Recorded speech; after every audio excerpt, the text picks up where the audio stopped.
fire away. The floor is yours, Britt. All right. What's up? How are you, Britt? I'm great. How are you? Good. Hey, so you're from Pittsburgh. I'm from Pittsburgh. How does it feel that AEW is coming to Pittsburgh? And Oh my gosh. after it happens, where are you gonna go to eat? What's on your what place? That announcement for me was like as exciting as these huge pay-per-views we're doing, because for me the Peterson Event Center is where we're running. It's right next to the dental school building that I graduated from, and the Peterson Event Center, we call it the Pete in Pittsburgh. That's where I used to study like every single day for all my exams. So it's such a like worlds collide thing for me, and if everything comes full circle, it's amazing. I'm so excited. And where am I gonna go to eat? Oh man, I'm a Bigham Tavern Wings type of girl, but I feel like I gotta take everyone to Permanis, right? You have to go. Brett, I want to ask you about the Battle Royal, about All Out, and the idea that, there's not really been, I know there's been a Women's Royal Rumble, but there's not been like a big Women's Battle Royal. AEW kind of set the bar with Battle Royals already. How are you feeling going into it, and in terms of the women's division? Like, what are you guys going to try and do to stand out and be different from any other women's division? Well, I think the nature of the game with the casino battle royale already stands out, just with the rules and there's a lot of fun chaos for beautiful chaos for veterans. But as far as standing out, you guys you don't have a huge idea of the people that are going to be in the battle royal. So Do you want to give us some names? I will not. I don't know. But so basically, I think we're so different is because we have contracted women and non-contracted women, and it's just like a beautiful mix of both of them. So we have some of the best wrestlers in the world, but you guys really have no idea who is coming out. So I think that's just going to really set the bar. Just the pure excitement on top of the fact that they're amazing wrestlers on top of it. You can't name names or tease names, but what is a non-contracted talent or woman you would like to work with? Oh, it feels like everyone's under contract right now. Someone I would like to work with. I don't think she's officially under contract, but I love Tennille. I know she's working with Impact, but she's not officially contracted. Tennille's a big one. I also, basically anybody on the Shimmer roster right now, I think they're all amazing. I'm Big Swole. She's going to be in the Battle Royale. She's not contracted officially, but I think she's amazing as well. Eva Lise is, for me, that's a big one to keep an eye on because she's fantastic. I don't know if you guys have seen her, but wow, she's amazing. She's an amazing wrestler. Who in AEW that you haven't got to lock up with yet? Are you looking forward to kind of mixing up with in the Battle Royal or just in singles competition too? Well, I have already locked up with her, but I'm gearing to get a singles match with Bea Priestley for a few reasons. As far as that, pretty much anybody. I'd love to have a singles with Nyla because she's amazing, and she also likes to run her mouth, so I'd like to kind of help her shut it a little bit. Anybody, Awesome Kong, everybody would love to have it. You have to bite your tongue going into that one and pray and hope for the best, but Awesome Kong's amazing.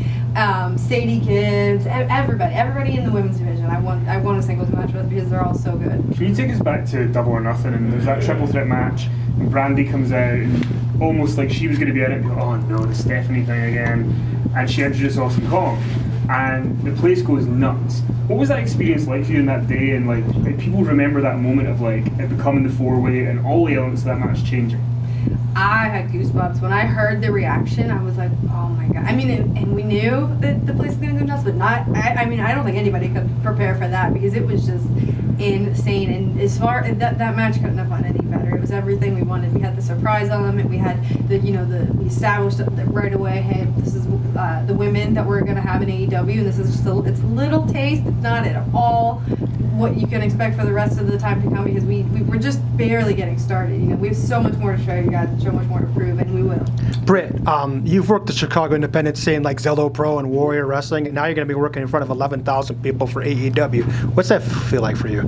Well, I did it last year because I was on the women's match for All In, so it's kind of to return here for me is super meaningful because I feel like All In is kind of what put me on the map for a lot of people because I wasn't on any television programs or any larger promotions as far as wrestling goes. So for me, a lot of people didn't know who Britt Baker was. So for me to debut at All In, that's for me, I think my big moment where people came to know who I am. Britt, we had when Adam was over for Download, we had him on, and he couldn't have been more effusive in his praise and how proud he was. Have you had that awkward conversation about Wednesday nights yet? There's no awkward conversation. He's a fantastic wrestler. He's my favorite wrestler to watch. I think he's absolutely wonderful. He's so entertaining. But at the end of the day, you're going to watch AEW live on Wednesday night, and then you can watch him on TNT or on the WWE Network whenever you want at another time. But you have to watch us live TNT. How did you find out about the idea it's going to be head-to-head, and does that change, for you guys being the wrestlers in the AEW, does that change the goal, change the mindset? It doesn't change anything for us because we're still what we are. We're new, we're fresh, we're an alternative to what you're watching wrestling right now.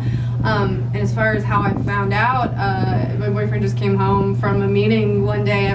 They were filming TVs at Full Sail. He came home and said, "Oh my gosh, guess what? We're going to be running head-to-head." And it's like, well, let the games begin. All is fair in love and war, right? Randy Reynolds is obviously at the helm here for the AEW Women's Division, and equality is very important to both the company and to Brandy. What have you noticed inside of AEW that has made equality more of a bigger issue for you guys? What are the differences between other companies you've worked for in the past? How is that playing out as you've seen inside of AEW? Well, this is my first major company that I'm signed and working for, and as far as the inside versus the outside, what you see is what you get. There's no secrets or any hidden agenda or anything. Equality is a huge priority for us, and we're showing you that on the outside, and it carries on to the inside as well. Is there a certain aspect, like wrestling style wise, is there something that you've wanted to work on? Anything in regards to film or anybody you want to watch in particular that you're like, oh, I want to kind of adapt that into my move style or arsenal or anything like that? Yeah, actually Sarah Stock. I'm not sure if you guys know her. She's a producer and an agent for WWE actually, but she is a tremendous wrestler. She did so much amazing work in Japan and in Mexico, and I think I study her more than anybody now. I just think she's great. It's awesome. A lot of fans are buzzing because, there's this current change, this great change in the pro wrestling atmosphere. Someone who grew up in the 90s had this whole nostalgia feel. But, the fans, journalists were excited about it. What is it like being a wrestler in this time period? It's really exciting because I feel like we're in the position that everybody wants to be, because everybody wants to be a part of something that's new and fresh. Everybody wants to write the history books. So for us, that's where the position we're in, and we've nowhere to go but up. So yeah, you're taking a chance, you're taking a risk, but it's a fun one and it's an exciting one. So I am in the best position I could ever be in, and all I can tell my friends that are jealous is, hey, sorry. You said it's your first time working with a major company. Mm-hmm. How excited are you about doing weekly TV, about going into that world versus the indies, and what's your kind of expectations? I'm excited. I'm also, obviously nervous because it's the pressure of live TV. I also have the added stress of keeping my dental career in check because I am going to be out of the office on Wednesdays and then flying back home on Thursdays. As soon as I get off the plane, I got to put my scrubs on and go straight to the office again. But I'm so excited. We have the absolute best team and staff with our agents and producers working with us, helping us, and TNT's been absolutely fantastic. So it's all going to be wonderful. I'm just ready for it to happen so the nerves can kind of shake off a little bit. You did some TV spots for WWE in the past. Did that prepare you at all for AEW, or is the production aspect a little bit too different for it to have really mattered? So my TV spots were about 30 seconds long and me just getting my ass kicked in WWE, so I don't think that really prepared me for anything other than maybe signing the contract on AEW a little quicker. No, I'm just kidding. I have no ill will towards WWE. My boyfriend works there. I had a great relationship with them. This is the better option for me at this time. Obviously, with the whole dental career being the main thing, because like I said, I can work Monday through Friday with the exception of Wednesday in the dental office, where at NXT it's just not a possibility.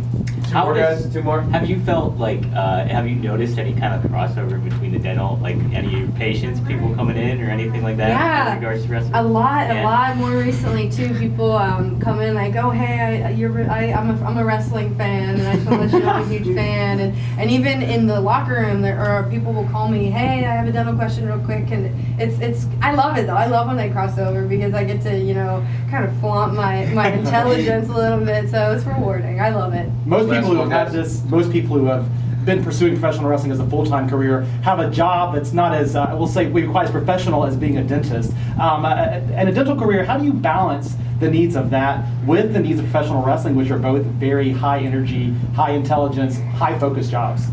you just can't think about it. It's more of a don't think, just do thing. When I wake up in the morning, I know I have to do this, this, this, and this, and it's just, it has to get done, and that's what you do. You have to wake up, you have to go to the office, you have to do any after office paperwork, you have to go to the gym, you have to go to the ring and train, and then you eat, and then you get a little bit of sleep and wake up and do it again. You can't really stress and freak yourself out with everything that there is to do. You just have to say, hey, you have to do it. I'm going to do it. That's it. Thank you, Britt.